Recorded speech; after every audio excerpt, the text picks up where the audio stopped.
La parole pour le groupe La France Insoumise est à Monsieur Éric Coquerel. Merci.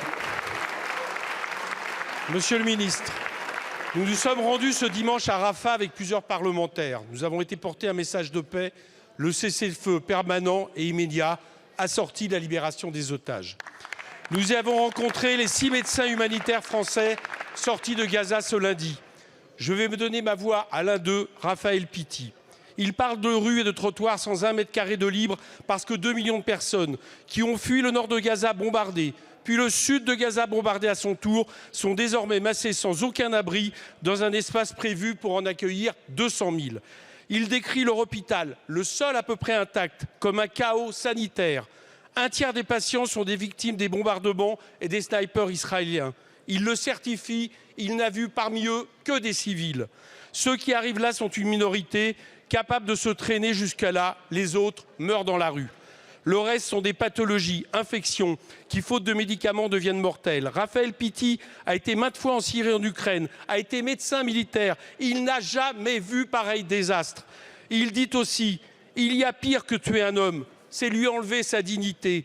Ici, il dit il y a 27 000 morts et 2 millions d'êtres humains privés de leur dignité. Quand on demande que pensez-vous du risque génocidaire énoncé par la Cour de justice internationale, les 6 répondent en même temps le génocide est en cours. Dans un mois, l'interrogation ne sera de toute façon plus de mise car l'UNRWA, la seule institution humanitaire et administrative présente, pourrait s'arrêter faute de financement. Pour Raphaël Pitti, si l'UNRWA s'arrête, la population est condamnée. Monsieur le ministre, votre position pour un cessez-le-feu a été appréciée en Égypte et par les représentants palestiniens. Mais sur cette question vitale, la France doit faire plus. La France n'a pas suspendu son aide, mais pouvez-vous nous affirmer qu'elle s'engagera à poursuivre les versements à l'UNRWA, au moins jusqu'au rendu du groupe d'évaluation de sa neutralité créé par l'ONU et mené par Catherine Colonna?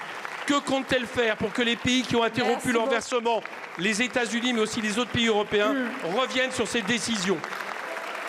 Merci. La parole est à Madame Prisca Thévenot, porte-parole du gouvernement. Merci Madame la Présidente. Monsieur le député Coquerel, je ne vais pas reprendre tous les éléments que j'ai pu fournir à votre collègue la députée Sebbahy. Simplement vous répondre sur l'UNRWA si vous le voulez bien et vous transmettre la réponse du ministre des Affaires étrangères qui est encore en tournée diplomatique dans la zone. Au vu de la situation humanitaire catastrophique à Gaza, la France poursuit la programmation de ses soutiens aux agences des Nations Unies qui ne prévoyaient aucun versement à l'UNRWA au premier trimestre 2024.